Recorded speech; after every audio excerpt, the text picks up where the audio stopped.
Good morning. Thanks to everybody who came out. It's always exciting for us here at Virginia Tech to hear the latest from our Flint Water Study team.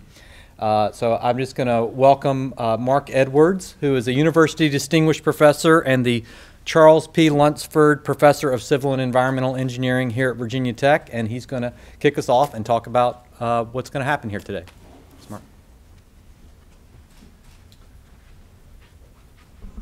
So thank you all for coming or watching virtually. Today we're having a press conference to announce the results of our fifth and in all likelihood final round of citizen-led lead sampling in the city of Flint. And today is actually the second anniversary of when Sid Roy and I went up and stood on the lawn with Flint residents and made the first formal scientific acknowledgement that there was a citywide, very serious lead contamination event that was occurring at Flint City Hall. So to date, we have, in collaboration with Flint residents, conducted 5 citywide sampling events for lead in drinking water. The first of these and the last of these were funded by Virginia Tech, and rounds 2 through 4 were funded by EPA Region 5 during the time period of the Flint water crisis. And we're also going to be presenting our tracking of microbial problems in Flint, specifically the Legionella problems that we've been talking about as well. So with that, I will introduce Sid Roy. Thanks, Marc. At the outset, I'll acknowledge my co-authors on this, Drs. Min Tang and Kelsey Piper, both postdoctoral research scientists who have been leading extensive lead and water research in Flint, Dr. Jeff Parks. Every water sample from every Flint resident has passed through his very able hands, and of course, the leader of our enterprise, Dr. Edwards. So in August 2017, we went back for the 5th time, specifically to look at lead, and in this case, conduct, again, a citywide assessment to see how things were looking. And like always, Ms. Leanne Walters and her very able citizen science team led the sampling effort. Focusing specifically on the sampling protocol, this has remained unchanged. We collect water samples from a cold water tap that is typically used for drinking water, like a kitchen faucet. We collect 3 samples. The first one is a 1-liter sample that is collected after 6+ hours of stagnation. And the idea is this sample contains water that is inside your home plumbing. This is the accepted EPA sampling protocol that is followed nationwide. But as we were going into this, we thought there might be a lot more to this, and therefore we added 2 more samples to our sampling protocol. The second sample is a 500 milliliter sample collected after 45 seconds of flushing, and the idea is this contains water that is coming from your service line, which is the pipe that connects your home to the water distribution system. And then we flush for 2 more minutes, and we collect a 3rd sample, which is called a 3-minute flush, and the idea is this water is coming straight from the distribution system. So in total, we did 5 rounds like Marc talked about. The first one was in August 2015, followed by 3 sampling rounds in 2016, in March, in July, and in November, followed by the last and possibly final sampling round last month in August. So in total, we'll present data from 138 homes that participated in all 5 sampling events.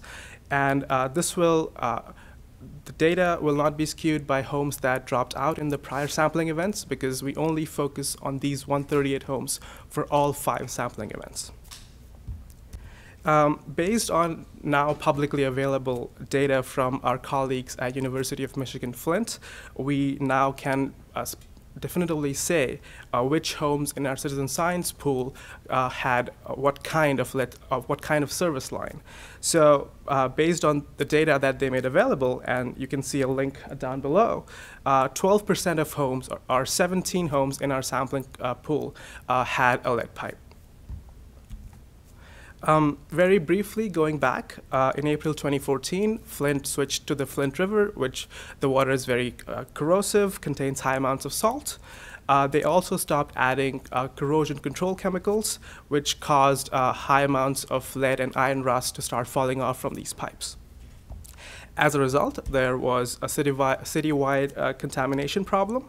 For these 138 homes, when we look at data for August 2015, we find that the 90th percentile lead level, which is what the EPA looks at, was 21 parts per billion, which is 1.4 times their actual level of 15 parts per billion. Obviously, no amount of lead is safe. After the problem was brought to light, Flint actually switched back to Detroit Water in October of 2015, and they added booster doses of orthophosphate corrosion control chemicals starting December 2015 to start formation of new corrosion scales that would be a protective coating inside the pipe to decrease release of lead and iron corrosion rust. To further speed up the healing, in May of 2016, the state of Michigan also initiated a Flush for Flint campaign, where for 2 weeks, Flint residents were asked to flush for 5 minutes each from their kitchen faucet and their bathroom spigot at the highest possible flow rate. And the idea is the more water you allow through your system, the faster these chemicals actually reach all the pipe areas and start forming these protective coating chemicals. So, what does the data show? Well, before the flushing event, the first draw lead, which was the first liter sample, the 90th percentile actually went up to 22.5 parts per billion. But immediately after the flushing event, a month in, we saw that there was a significant decrease in lead levels, and it went down to 11.8 parts per billion.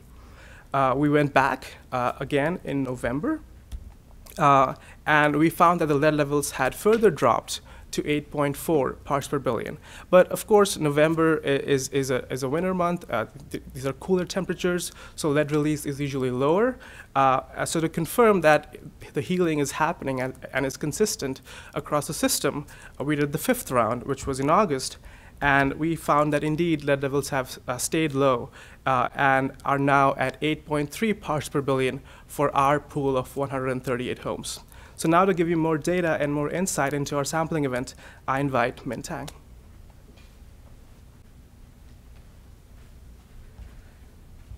So when we look at the lead data, we want to make sure we have a full dimension of investigation. Specifically, we look at the median level of lead for the 1-minute flush and 3-minute flush samples. In other words, the level compared to which 50 samples would be smaller. So for the 138 homes in the 1-minute flush, which can capture lead from the service lines, the median lead level was relatively low at 1.7 microgram per liter in August 2015 and had dropped to below detection limit of 1 microgram per liter in July 2016 and August 2017. And with the city records of the service line materials, we're now able to investigate what's going on with the homes that have lead service lines. Specifically, the median lead levels for those homes with lead service line are slightly higher, which was 5.1 microgram per liter in August 2015 and has continued to decrease to below detection limit in August 2017. Similarly, for the 3-minute flush samples, which can capture the lead from the water distribution system, for the total 138 homes that have participated in the 5 rounds of sampling, the median lead have stayed low below detection limit of 1 microgram per liter. And for the 17 homes with the lead service lines, the median level was 3.9 microgram per liter in August 2015 and has continued to decrease to 1 microgram per liter in August 2017. And another important way to look at the improvement of lead levels is to look at the percent that's below detection limit of 1 microgram per liter. So the blue bar here shows the first draw samples. And the percent increased from 9% in August 2015 to 46% in July 2016, and then to 52% in August 2017. Similar trends have been observed for the 1-minute flush samples and 3-minute flush samples. Specifically, the percent increased from 40 to 52%, up to 76 to 82%. And another important parameter we look at was iron, which is a secondary contaminant regulated by EPA. In August 2015, the percent that's below detection limit of 10 microgram per liter was really low, 1 to 2%.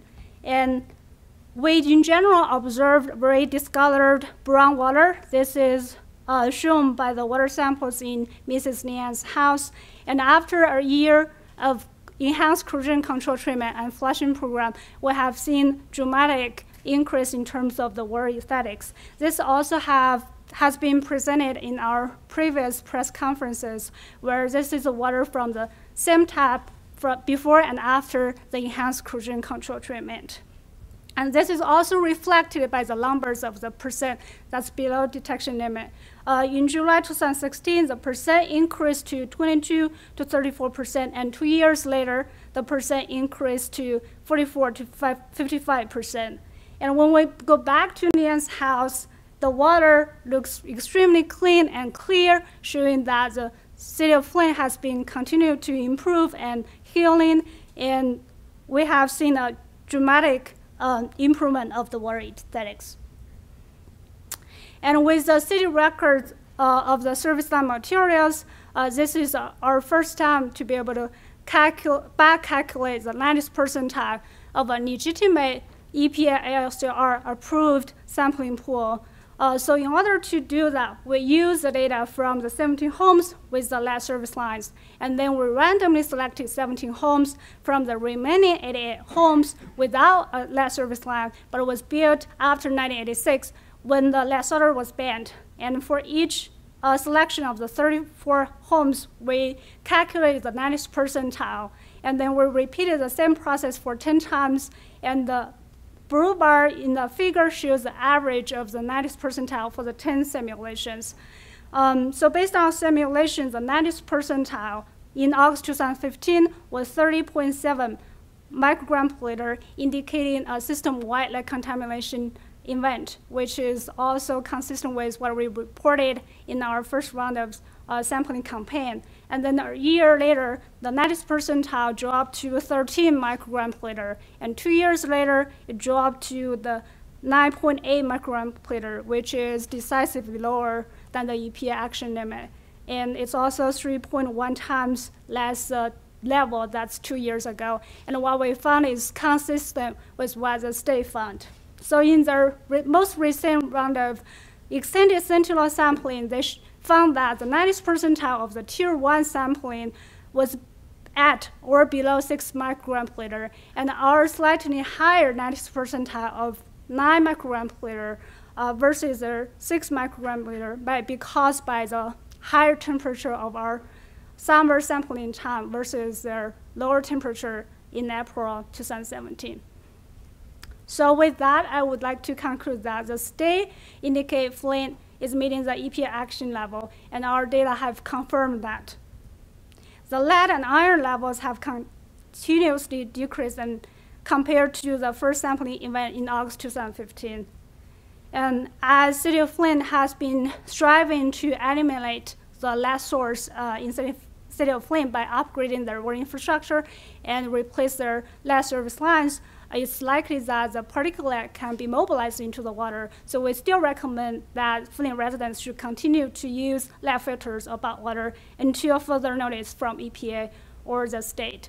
In addition to lead investigation, we also have looked at water pathogens. So Dr. William Rose is going to give you an update about Nugent results we have. Thank you. So I have an update on a study that we started last summer in July of 2016, and this study was led by myself and Taylor Bradley and overseen by Dr. Amy Pruden and Marc Edwards. We've presented on this study 2 times previously, and I've put the links to those press conferences in my first slide here for your reference. And this study was funded by the state of Michigan, and they funded us to specifically look for the potential for an increased risk of exposure due to the bacteria that causes Legionnaire's disease. And this was a concern because while on the Flint River, there was two large clusters of Legionnaire's disease during the 2 summer months that Flint was using the Flint River water. And so the state wanted us to look in the summer after the switch back to Detroit water to see if increased risk still remained. As a quick recap on what this study consisted of, we tested water quality in 30 homes, looking at a comprehensive water testing of metals, background water chemistry, as well as looking for the bacteria that causes Legionnaire's disease, which is Legionella. In these 30 homes, we implemented a rigorous water heater cleaning protocol where we flushed and tried to clean out the water heaters, spending up to 3 hours in some homes to try to clean them out. And in general, we did not see, as we previously reported, any difference in the water chemistry or metals before or after the cleaning program. And we found a very low detection rate of culturable Legionella. Only 2 out of 30 homes were positive for culturable Legionella of the specific species and strain that we're most concerned with from a public health perspective. So as a reminder, that specific strain that we're looking at is Legionella pneumophila serogroup 1, which is identified in 85% of clinical isolates. And more specifically, those Legionella pneumophila serogroup 1 that are positive for monoclonal antibody group 2, which are observed in 94% of outbreak cases. This is the specific strain of Legionella that we're most concerned with from a public health perspective. And in our initial sampling of these 30 homes, we found one home that had culturable Legionella pneumophila serogroup 1 that was positive for MAB2 in every single sample in this home, including the cold water or the distribution system water that was entering this home. And so we wanted to follow up with this one home in particular to make sure that we tracked its recovery over time. And when we went back in November of 2016, as our initial follow-up, we did not detect any culturable Legionella. At the time, we hypothesized that this was due to the fact that Flint had been on the Detroit water system for a longer period of time with general improved water quality, as we just heard about. They were maintaining chlorine residuals and had reduced iron in their system as well. And then this homeowner in particular increased their water heater setting to above 51 degrees Celsius or 125 degrees Fahrenheit, which is considered to be very inhibitory towards Legionella growth. But at the time, we couldn't rule out the fact that there might have been a seasonal effect as well. Going back in November, when the cooler weather translates to cooler water main temperatures, that cooler water is less conducive to Legionella growth. So we wanted to go back again this summer just to make sure that we were sampling in the warm summer months again to track the system over time. And in our follow-up sampling this last month, we did find culturable Legionella in the hot water of this home, but it was not serogroup 1 or MAB2 positive, which means that it's not the specific strain that we're most concerned with from a public health perspective.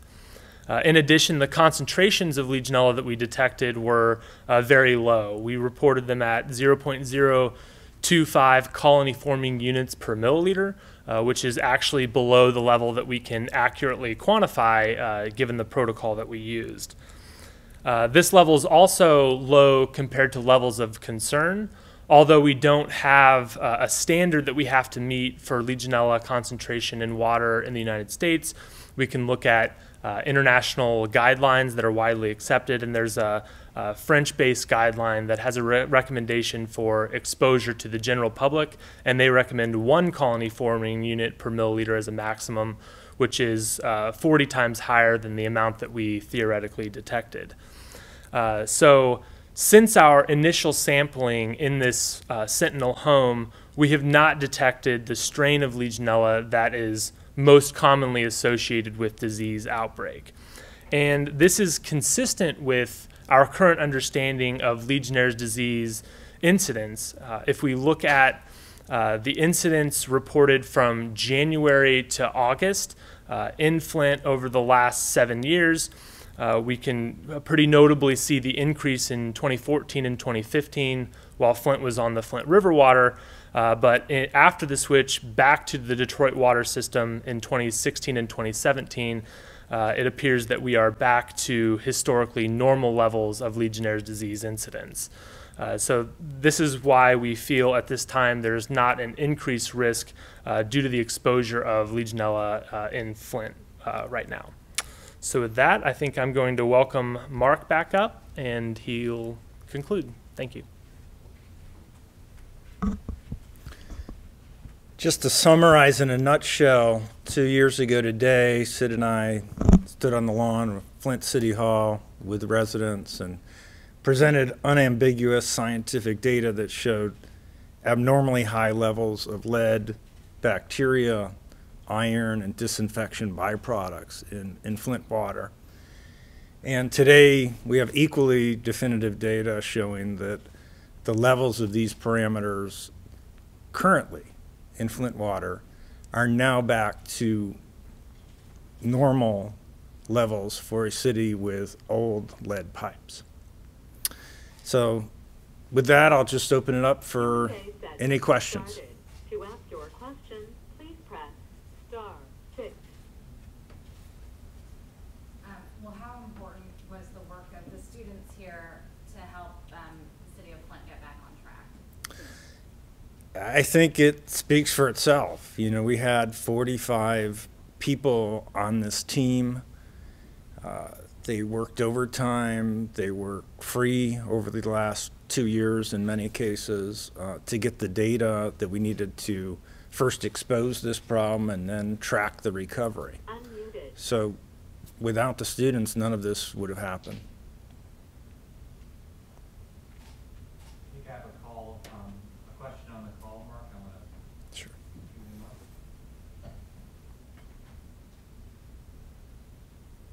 Hi, Mark. Sarah Yeager from. Can you turn the volume up? You mentioned this is probably going to be the last round of testing. Why is that, and what would constitute another round of testing to come back to Flint here? Well, we're going to continue to monitor the bacteria and chlorine levels and remain vigilant in terms of making sure that these problems do not reoccur. But given that our data has been tracking the data that the state of Michigan has been collecting under the lead and copper rule, at present we do not plan another round of citywide lead testing. Does that answer your question? Thank you.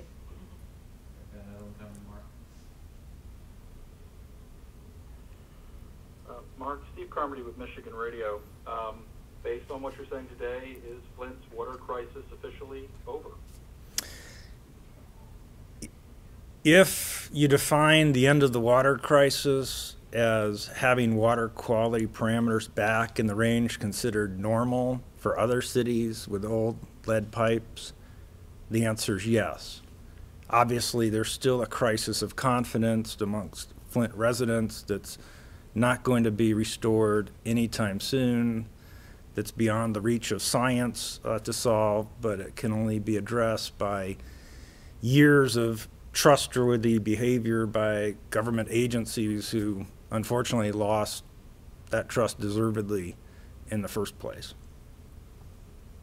So Flint is doing better, but with the EPA having kind of that loose rule regarding lead, what about the rest of the country and poor cities all around the country? Do they still have to worry? Absolutely. It's acknowledged that this is an out-of-date standard, that meeting the action level is nothing to brag about. And for that reason, the state is continuing to supply filters, lead filters, free of charge to Flint residents.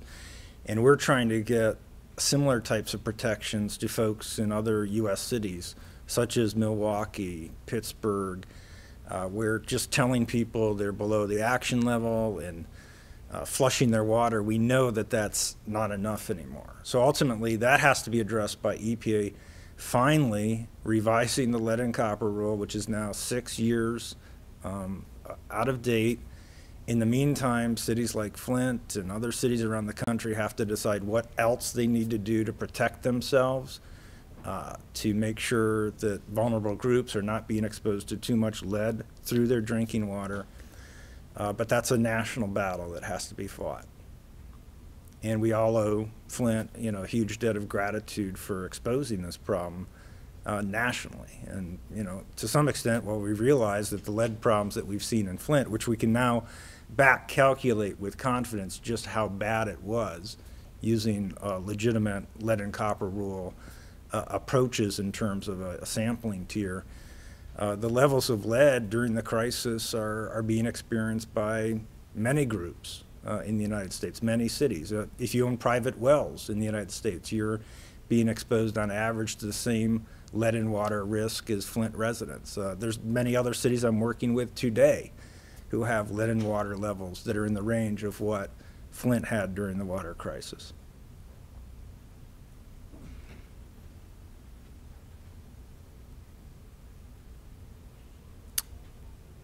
Does it look like the budget cuts of the EPA are going to impact the lead and copper rule getting updated? It's hard to do things without money. Well, this is a source of frustration for everyone. So, the lead and copper rule wasn't implemented on time before the budget cuts, and we're 6 years overdue, and every time it's delayed, there's another possible excuse. And, I don't know. I don't know when it's going to end, but it's encouraging that a lot of cities aren't waiting for the EPA to put forth their protections to protect their citizens. And it's encouraging the state of Michigan is leading the country trying to implement their own lead and copper rule that's more protective for their citizens, and hopefully that will set a model for other states to follow regardless of what the EPA national rule does.